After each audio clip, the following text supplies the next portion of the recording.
Brought to you by V-Guard.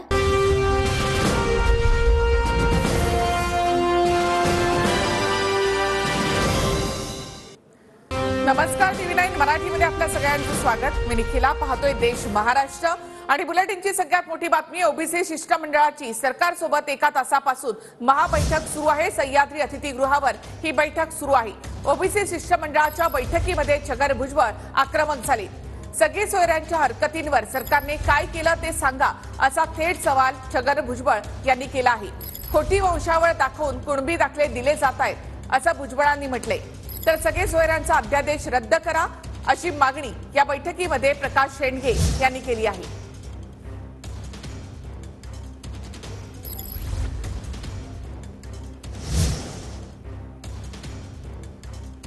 तर OBC शिष्टमंडळाच्या बैठकीमध्ये छगन भुजबळ आक्रमक झाले. सगळे सोयऱ्यांवर आलेल्या हरकतींवर सरकारने काय केलं ते सांगा, असं भुजबळांनी म्हटलंय. 8 लाखाहून अधिक हरकती आल्या, त्याचं पुढे काय झालं, असा थेट सवाल भुजबळांनी केलाय. जातीचे खोटे दाखले दिले जात आहेत, त्यावर कारवाई करा. खोट्या नोंदी दाखवून खोटे दाखले दिले जात असतील तर कारवाई करा. दिशाभूल केली जाते. सगळे सोयऱ्यांच्या व्याख्येवर सरकारला पुन्हा निर्णय घ्यावा लागेल. मराठ्यांना आरक्षण देण्यास विरोध नाही, मात्र दुसऱ्यांवर अन्याय नको.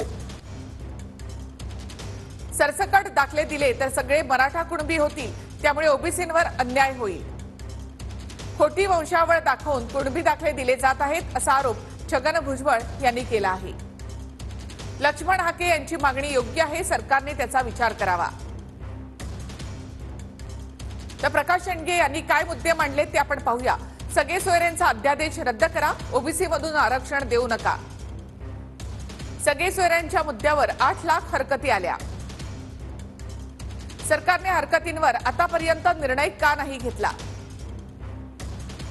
मराठ्यांना दिलेल्या कुणबी नोंदी बोगस आणि खोट्या आहेत. प्रकरण न्यायप्रविष्ट असल्यामुळे तात्काळ नोंदी थांबवा. सगळे सोयऱ्यांवर 27 तारखेला सुनावणी आहे, तोपर्यंत नोंदी थांबवा, अशी मागणी प्रकाश शेंडगे यांनी केली आहे. तर पंकजा मुंडेंनी काय म्हटलं ते आपण पाहूया. ओबीसी आरक्षणाला धक्का लागू नये, असं पंकजा मुंडे यांनी म्हटलं आहे. त्याची स्पष्टता सरकारने करावी, असं पंकजा मुंडे यांनी म्हटलं आहे. दबावाखाली दाखले दिले असल्यास त्याची चौकशी करा, अशी मागणी सुद्धा पंकजा मुंडे यांनी केली आहे. तसंच ओबीसी आरक्षणाला धक्का लागू नये, त्याची स्पष्टता सरकारने करावी, असं पंकजा मुंडे यांनी म्हटलं आहे. आतापर्यंत प्रकाश शेंडगे आणि छगन भुजबळ यांनी आक्रमकपणे आपले मुद्दे या ठिकाणी लावून धरलेत. पंकजा मुंडे यांनी सुद्धा या ठिकाणी आपले मुद्दे मांडलेले आहेत. दबावाखाली दाखले दिले असतील तर त्याची चौकशी करा, असं त्यांनी म्हटलं. तर दिलेल्या कुणबी नोंदींवर श्वेतपत्रिका काढा, असं हाकेंचे प्रतिनिधी म्हणाले आहेत. ओबीसी मधून मराठा समाजाला आरक्षण देऊ नका. दिलेल्या नोंदी आधार आणि पॅन कार्डशी लिंक करा, अशी मागणी मृणाल ढोले पाटील यांनी केली आहे. सगळे सोयरे अध्यादेश रद्द करा, अशी मागणी सुद्धा त्यांनी केली. मृणाल ढोले पाटील, हाकेंचे प्रतिनिधी. ओबीसी बैठकीमधील महत्वाच्या मागण्या आपण पाहूया. दिलेल्या कुणबी नोंदींवर श्वेतपत्रिका काढा, अशी मागणी करण्यात आली. ओबीसी मधून मराठा समाजाला आरक्षण देऊ नका, अशी मागणी सुद्धा करण्यात आली आहे. दिलेल्या नोंदी या आधार आणि पॅन कार्डशी लिंक करा. सगळे सोयरे अध्यादेश रद्द करा. जातीय जनगणना करा. खोटे दाखले दिले जात आहेत, त्यावर बंदी घाला. या मागण्या ओबीसी बैठकीमध्ये करण्यात आलेल्या आहेत. तो ओबीसी आरक्षणाला धक्का लागू नये, असं पंकजा मुंडे यांनी म्हटलेलं आहे. त्याची स्पष्टता सरकारने करावी, अशी मागणी सुद्धा त्यांनी केली. दबावाखाली दाखले दिले असल्यास त्याची चौकशी करा, अशी मागणी सुद्धा पंकजा मुंडेंनी केली आहे. कुठेही ओबीसी आरक्षणाला धक्का लागू नये, असं पंकजा मुंडे यांनी म्हटलं आहे. तर बैठकीमध्ये पंकजा मुंडे यांनी काय मागण्या केल्या ते आपण पाहूया. ओबीसी आरक्षणाला धक्का लागू नये, त्याची स्पष्टता सरकारने करावी. दबावाखाली दाखले दिले असल्यास चौकशी करा.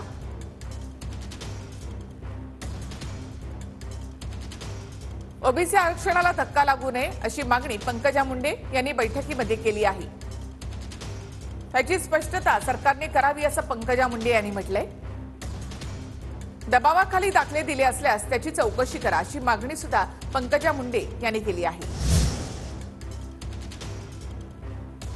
तर ओबीसीच्या या महाबैठकीमध्ये महत्त्वाचे मुद्दे या ठिकाणी ओबीसी नेत्यांनी मांडलेले आहेत. आतापर्यंत छगन भुजबळ, प्रकाश शेंडगे, पंकजा मुंडे तसंच लक्ष्मण हाके यांच्या प्रतिनिधी मृणाल ढोले पाटील यांनी देखील आपले मुद्दे या ठिकाणी मांडलेले आहेत.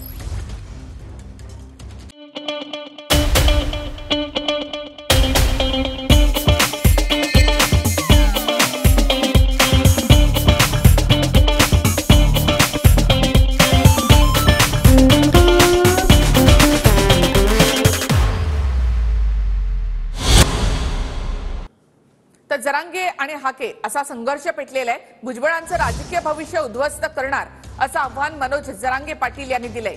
भुजबळांची राजकीय कारकीर्द संपवणारा, उद्ध्वस्त करणारा तू कोण असा सवाल यावर लक्ष्मण हाके यांनी केला आहे. भुजबळांची राजकीय कारकीर्द उद्ध्वस्त करणारा तू कोण असा सवाल हाकेंनी केलाय. मनोज जरांगे विरुद्ध लक्ष्मण हाके असा संघर्ष आता पेटलेला आहे. तर माझ्या जातीसाठी आरक्षण मागतो हा जातीवाद आहे का असा थेट सवाल मनोज जरांगे पाटील यांनी केलाय. तर जरांगे फक्त एका जातीची भाषा बोलतात अशी टीका लक्ष्मण हाकेंनी केली आहे. करणारे विरोधकच नाहीयेत. एकाय धनगर बांधवला आणखी आम्ही दुखवलं नाही, एका ओबीसीच्या खालच्या नेत्याला नाही. तो चाभरा आहे, त्याने बसले हे सगळं. आणखीन त्याला एक दोन नवीन जोड भेटलेत. ते एवलेवाल्याला 2 जोड भेटलेत. आणखी शाळा करतो. तुला जर राजकीय करिअर मधून नाही उठलं ना तर नाव बदलून ठेवून तू किती पळतो बघतो मी. तो ऐकर छगनराव भुजबळांना आमच्या ओबीसीच्या नेत्यांना टार्गेट करताना म्हणतात की भुजबळ तू सगळं खाल्लंय. या जरांगेंना माझा एक सवाल आहे, राजकीय कारकीर्द उद्ध्वस्त करायला जनता तयार आहे ना? तू कोण राजकीय कारकीर्द उद्ध्वस्त करणारा? ओबीसीचे नेते तुमचं म्हणणं आहे सगळे एकत्र आले, दबाव त्यांनी वाढलाय आणि वाढलाय सुद्धा. आणि आंदोलन त्यांनीच उभा केलं. मी मागच म्हणलं होतं तुम्हाला, मी कधीच खोटं बोलत नाही. मला वरूनच माहिती मिळती हे ओबीसीच्या नेत्यांनी उभा केलंय. यांना दोष देऊन उपयोग नाही. त्यामुळे मी इथल्याला दोष दिला नाही. मी कधी धनगर बांधवाला दोष देणार नाही, नेत्याला बी. किती ओबीसीचे नेते एक होते पट्ट्याने मराठ्याला आरक्षणच देतो ओबीसीतून, नाही त्यांना सगळ्याला पाडतो. याने माया वाटोळ केलं समाजाचं, यांना बुडीलच नाही, सोडीतच नाही यांना. या देशामध्ये आणि लोकशाहीमध्ये मोठ्या मोठ्या लोकांची इथल्या जनतेने जिरवलेली आहे. त्यामध्ये अटल बिहारी वाजपेयी साहेबांचा स्वर्गीय त्यांचा सुद्धा पराभव झालेला आहे. इंदिरा गांधीजींचा सुद्धा पराभव झालेला आहे. द्विराष्ट्राचा मुख्यमंत्री सका पाटील, अनभिषिक्त राजकारणातला सम्राट, त्याचा सुद्धा इथं पराभव झालेला आहे. ती माणसं सम्राट तर होती राजकारणातली, पण तू कुठलं काय आहेस, तुझा अजून स्वॉट अनालिसिस तुम्ही करावं. मी कोणता जातीवाद केला मला सांगा ना? आंदोलन शांततेत केलं हे जातीवाद आहे का? मी माझ्या जातीला आरक्षण मागतोय जातीवाद आहे का? तुम्ही तुमच्या जातीला एसटीतून आरक्षण मागताय तो का जातीवाद आहे का? मुस्लिम समाज आरक्षण मागतोय हो का जातीवाद आहे का? त्यांच्या पोराला लागतंय आरक्षण, ती राज्याची केंद्राची सुविधा आहे आरक्षण म्हणजे, तिथे घेतात ओपनसाठी. म्हणजे ओपन मध्ये सगळ्या जाती येतात. मग ज्या ज्या येतात, मुस्लिम येतो, ब्राह्मण येतो, मराठा येतो, त्यांच्यासाठी ईडब्ल्यूएस दिलं. मग काय जातीवाद आहे का? मारवाडी येतो त्याच्यामध्ये, मग काय जातीवाद आहे का? तो मी आरक्षण मागतो म्हणजे मी कसं काय जातीवादी? आणि तुम्ही इथून माग घेतलं मग तुम्ही जातीवादी नाहीत का? जरांगे तुम्ही फक्त एका जातीची भाषा बोलताय. मग नक्की जातीयवादी कोण? म्हणजे आम्ही गेली 7-8 महिने आम्ही शांत बसलो. आम्ही तुमची प्रत्येक गोष्ट पाहत राहिलो. जरांगे तुम्ही संविधानिक मार्गाने आंदोलन तुमची चालली होती, आम्ही पाहत होतो. पण जरांगे तुम्ही बीड शहर जाळलं, टार्गेट करून ओबीसी नेत्यांना बदनाम केलं, हॉटेल जाळली, घरं जाळली लोकप्रतिनिधींची. स्वातंत्र्याच्या आधीच्या नोंदीत 1884 कवाच आहे तवाचं गॅजेट हे मराठवाड्यातले मराठे ओबीसी आरक्षणात आहेत म्हणून नोंदी सापडतात, मराठा कुणबीत हे म्हणून, आणि ते रद्द करा म्हणतात. कळालं का आता? सरकार पुरस्कृत आहे का नाही आंदोलन? कळालं का मराठ्यांविषयी किती द्वेष भरलेला यांच्यात? यातले खोटे भाऊ काय कामाचे? लहान मोठा भाऊ सांगत लोकाला काय कामाचं आहे? आमच्या ओरिजिनल नोंदी रद्द करा म्हणता तुम्ही. म्हणजे काय तुम्ही खाडाखोड करून नोंदी तयार करणार का? मी माझं उपोषण सुरू झालं त्या दिवसापासून अर्लियर करेक्शन, आत्ता माझ्याकडे पुरावे. तुम्हाला दाखवायचं म्हणलं तर पेनानं खोडलेले, नावाच्या पुढं कू, नावाच्या मागं कू. इथल्या सगळ्या स्क्रुटिनी करणाऱ्या अधिकाऱ्यांना, म्हणजे जात पडताळणी अधिकाऱ्यांना आणि जात प्रमाणपत्र इश्यू करणाऱ्या सगळ्या अधिकाऱ्यांना माझे हात जोडून कळकळीची विनंती आहे, या ओबीसीनी आरक्षण संपलं असं समजायचं का? आंदोलन म्हणल्याच्या नंतर आंदोलनाचं काम आहे, करणं आंदोलन त्यांचं येणं, पण दोघांची सारखीच फजिती आहे म्हणा, ध्यानात राहू दे. हा, तुम्हाला फसिलेलं आहे 15-20 वर्ष, आम्हाला फसिलेलं आहे, असंच होणार आहे. आम्हाला पाणी पाहिजे ते आता तुम्हाला पाणी पाजून जाते. त्यांना कळा नाही आता ते आंदोलन कशासाठी करते त्यांनाच कळा नाही. आम्हाला विरोध करायसाठी कशाला शक्ती व्हायला घालता? तुमचं NT मध्ये आरक्षण तुम्हाला धक्का लागत नाही, कशाला तुम्ही आमच्या विरोधात येत आहे विनाकारण? देव जरी आला तरी त्यांना धक्का नाही लागत बाबा, विनाकारण तुम्ही भांडणं उकरून घ्यायला लागलात, असं झालंय. पण याच्यात आता सरकारचीच भूमिका महत्वाची. सरकारने सरळ सांगायला पाहिजे, हैदराबादचं गॅजेट आम्हाला लावणं बंधनकारक आहे, कारण मराठा समाज 150-200 वर्षापूर्वीपासून आरक्षण आहे, त्यामुळे द्यावंच लागणार आहे. माझं म्हणणं असं आहे की शासन म्हणते ओबीसी रिझर्वेशनला धक्का लागणार नाही, आणि आंदोलनकर्ते म्हणतायत की ऑलरेडी आम्ही ओबीसी मध्ये घुसलेलो आहोत आणि सगळे सोयऱ्याच्या अध्यादेशाद्वारे आम्ही पूर्ण घुसणार आहोत. ह्या दोन्ही प्रश्नाचं खरं काय आणि खोटं काय? कारण दोघेही वन टाइम खरं बोलू शकत नाहीत किंवा वन टाइम खोटं बोलू शकत नाहीत. कोणतरी एक जण खोटं बोलतंय किंवा कोणतरी एक जण खरं बोलतंय. पंकजा मुंडेंकडून लक्ष्मण हाकेंच्या आंदोलनाचं कौतुक. आंदोलन कसं करावं, सालस आणि अभ्यासपूर्ण, भावनांना हात घालताना, मुद्दा मांडताना घटनेबद्दल आदर ठेवणं शिकायचं असेल तर वडीगोद्रीमध्ये पहा. वाह रे वाह. देखिए, उनका काम है अफवाह से गर्मी बढ़ाना और हमारा काम है माहौल को ठंडा रखना. हमारा नेता कैसा हो जो माहौल को रखे ठंडा वैसा हो. अब की बार वी गॉट एयर कूलर का चमत्कार. ओबीसी मराठे एकमेकांचं तोड पाहत नाही तशी मराठवाड्यामध्ये परिस्थिती असल्याचं वक्तव्य विरोधी पक्षनेते विजय वडेट्टीवार यांनी केलंय. तर दोन समाजामध्ये तेढ निर्माण होऊ नये हा आमचा प्रयत्न असल्याचं म्हणत कायद्याच्या चौकटीमध्ये प्रश्न सोडवणार असं देवेंद्र फडणवीसांनी म्हटलं आहे. मराठवाड्यामध्ये काही जिल्ह्यामध्ये ओबीसी आणि मराठा एकमेकाचे तोंड बघत नाही आहेत. वाद एवढा विकोपाला गेलाय.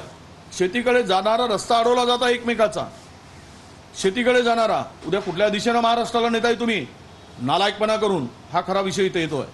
व्यवहार बंद होत चाललेत. कोणी लावली आग, कोणामुळे हा संघर्ष उभा झाला? आज माननीय मुख्यमंत्र्यांनी 5 वाजता शिष्टमंडळाला वेळ दिलेला आहे. आमचा प्रयत्न एकच आहे की कुठेही दोन समाजांमध्ये तेढ निर्माण होऊ नये, दोन समाज एकमेकाच्या समोर उभे राहू नयेत आणि दोन्ही समाजाचं अहित होऊ नये. एखाद्या समाजाला असं वाटणं की आमचं अहित काहीतरी केलं जाणार आहे, सरकार असं करण्याची कुठली आमची मानसिकता नाही आहे. आपल्याला सगळ्यांना सोबत घेऊन जायचं आहे, सगळ्यांचे प्रश्न सोडवायचे आहे, ते कायद्याच्या चौकटीत सोडवायचे आहे. तसाच प्रयत्न राज्य सरकारचा असणार. भाइयों बहनों, उनके राज में पावर रहे अनस्टेबल और हम रखे सब स्मूथ और स्टेबल. हमारा नेता कैसा हो जो स्टेबल पावर दे वैसा हो. अब की बार वी गॉट एसी स्टेबलाइजर का चमत्कार. आरक्षण देऊन कोर्टामध्ये टिकलं नाही तर समाज नाराज होतो असं वक्तव्य मंत्री गिरीश महाजन यांनी केलं होतं. तर आरक्षण टिकणार नाही चर्चेवेळी का सांगितलं नाही असा सवाल मनोज जरांगे पाटील यांनी केलाय. वाटतं की न्यायालयामध्ये सगळं टिकलं पाहिजे. उगाच आज द्यायचं आणि उद्या पण न्यायालयामधून ते फेटायला जावं म्हणजे असा विश्वासघाती होता कामा नये मला असं वाटतं. आणि मग त्यामुळे उगाच नाराजी पसरते किंवा दिलं आणि मग कोर्टात कसं टिकलं नाही. म्हणून माझं ते स्टेटमेंट होतं. मला कोणाचा आक्षेप नाहीये. मराठा समाजाला आम्हाला न्याय द्यायचाच आहे. मागच्या काळात मी सांगेल की देवेंद्रजींनीच मराठा समाजाला आरक्षण दिलं होतं मुख्यमंत्री असताना. आताही 1 दिवसाचा अधिवेशन घेऊन आम्ही 10% आरक्षण मराठा समाज दिलेलंच आहे. आम्ही अतिशय सकारात्मक आहोत. मराठा समाजाच्या बाबतीमध्ये असेल, ओबीसी समाजाच्या बाबतीमध्ये असेल, सरकारची कुठली दुटप्पी भूमिका नाही. खोटं बोलायचं आल ते तवा कशाला, तवा नको थोपड उचकत तुमचं. तवा काय झालं तरी सांगायला की हे टिकणार नाही. तेव्हा तर सगळ्या सोयऱ्याचं होतं, जेच पाठायचे, सचिव पाठायचे, तवा बसतं म्हणायचं, तवा सगळं होतं म्हणायचं. तेव्हा कळत नव्हतं का? ते आम्हाला काय माहीत नाही. आम्ही दिलेल्या व्याख्याप्रमाणे सगळ्या सोयरीची अंमलबजावणी पाहिजे, ते टिकलं सुद्धा पाहिजे. आमचं हैदराबादचं गॅजेट तातडीनं लागलं पाहिजे. आम्हाला माहिती आहे हे हमेशा यांनी 40-50 वर्ष माझ्या समाजाची फसवणूक केली, पण मी आहे ना किती फसवणूक केली तरी मी समाजाला ओबीसीतूनच आरक्षण देणार. उनका बैकअप सिर्फ कल तक और हमारा चांद तक. हमारा नेता कैसा हो जो नॉन स्टॉप बैकअप दे वैसा हो. अब की बात वी गॉट इन्वर्टर बैटरी का चमत्कार. लोकसभेमधील पराभवानंतर भाजप नेत्या पंकजा मुंडे यांचं राज्यसभेमध्ये पुनर्वसन होणार असल्याची चर्चा आहे.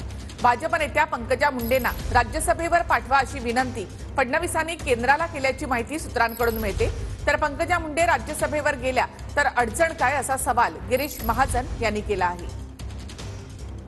त्या बाबतीमध्ये मला माहिती नाही देवेंद्र फडणवीस साहेबांनी केली आहे की नाही, पण आमची मागणी आहे पंकजाताईंना दिलं पाहिजे राज्यसभेवर. काय अडचण आहे? त्या आमच्या नेत्या आहेत, ज्येष्ठ नेत्या आहेत. ठीक आहे, दुर्दैवाने त्यांना थोडं अपयश आलं काही कारणामुळे, पण राज्यसभेवर त्याची निवड झाली तर आनंदच आहे. पंकजाताईंना राज्यसभेचं सीट जर बीजेपीकडनं दिलं जात असेल तर त्याचं स्वागत सगळ्यांनीच केलं पाहिजे. त्यांच्या वडिलांनी खूप मोठं कार्य राजकीय क्षेत्रामध्ये त्या ठिकाणी केलेलं आहे, पण द्यायचं का नाही द्यायचा हा विषय हा शेवटी बीजेपीचा विषय आहे.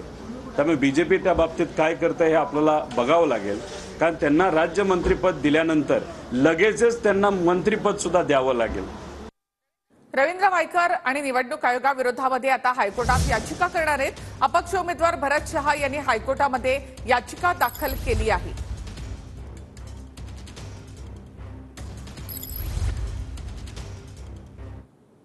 वळूयात पुढल्या बातम्यांकडे. राजधानी दिल्लीमध्ये एकनाथ खडसेंनी अमित शहांची आज भेट घेतली. रक्षा खडसेंना मंत्रिपद मिळाल्यानंतर ही पहिलीच भेट होती. दरम्यान भेटीमध्ये भाजप पक्षप्रवेशासंदर्भात कोणतीही चर्चा झाली नाही असं खडसेंनी म्हटलंय. क्रीडा व युवा कल्याण राज्यमंत्री झाल्यानंतर माननीय अमित शहा साहेबांचे आभार मानण्यासाठी एक औपचारिकता म्हणून आम्ही गेलो होतो. त्यामुळे ही भेट जी आहे ती औपचारिक भेट होती. या भेटीमध्ये काही फारशी चर्चा झालेली नाही आहे. हो, असं देखील मानलं जाते. प्रवेशासंदर्भात काही चर्चा झाली हो? कधी प्रवेश होईल? कुठलीही चर्चा या बैठकीमध्ये झाली नाही. एक औपचारिकच होतं आणि औपचारिकताच राहिली. खडसे आज अमित शहांना भेटले, कसं बघता तुम्ही या भेटीकडे? चांगलं बघतो ना. ते भाजपमध्ये चर्चा आहे जोरात. आता ते अमित भाई आणि ते सांगू शकतील किंवा ते सांगू शकतील. मला त्यांची काय चर्चा झाली काय मला याची कल्पना नाही. आपल्याला राज्य हातात घ्यायचं आहे, त्यामुळे विधानसभेच्या कामाला लागा अशा सूचना शरद पवारांनी कार्यकर्त्यांना दिल्या आहेत. तसंच आपल्याला लोकसभेला जास्त जागा मिळायला हव्या होत्या, मात्र महाविकास आघाडीची एकी राहावी यासाठी मी 2 पावलं मागे आलो असं मोठं विधान शरद पवार यांनी केलंय. आपल्याला लोकसभेत जास्त जागा मिळायला हव्या होत्या, महाविकास आघाडीची एकी राहावी यासाठी मी 2 पाऊल मागे आलो. एकत्रित लढलो म्हणून लोकसभेत ममियाला यश मिळालं. उद्यापासून विधानसभेच्या कामाला लागा, राज्य हातात घेण्याची तयारी ठेवा, लोकांची जास्तीत जास्त कामं करा, लोकांचा जास्त संबंध राज्यात येतो. आणि आता महत्त्वाच्या बातम्या आपण पाहूया. बच्चू कडू यांचं अमरावती जिल्हा ग्रामीण पोलीस अधीक्षकांना पत्र. जीवाला धोका असल्याचा पत्रामध्ये उल्लेख. माझ्या अपघात झाल्याची अफवा पसरवली जात असून सखोल चौकशी करून संबंधितांवर गुन्हा दाखल करा, बच्चू कडूंची मागणी. महाविकास आघाडीमध्ये जागा वाटपावर अजून कोणतीही चर्चा नाही. आमचा एकच उद्देश भाजप मुक्त महाराष्ट्र झाला पाहिजे. जागा वाटपावर बोलताना नाना पटोले यांची प्रतिक्रिया. शिवडी नावाशेवा अटल सेतूची नाना पटोले यांच्याकडून पाहणी. नवी मुंबईच्या दिशेने जाणाऱ्या अटल सेतूवरील रस्त्याला तडे. घोटाळेबाज सरकार असल्याचं म्हणत नाना पटोले यांची सरकारवर टीका.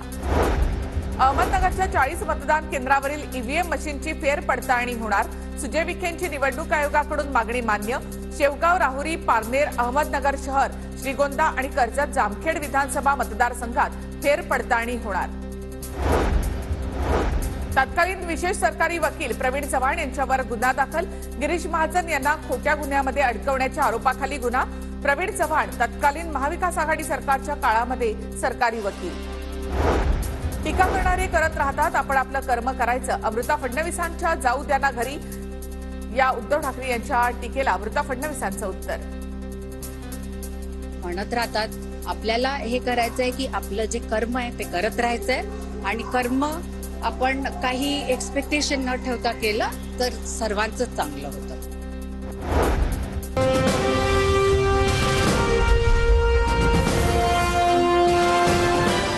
Brought to you by V-Guard,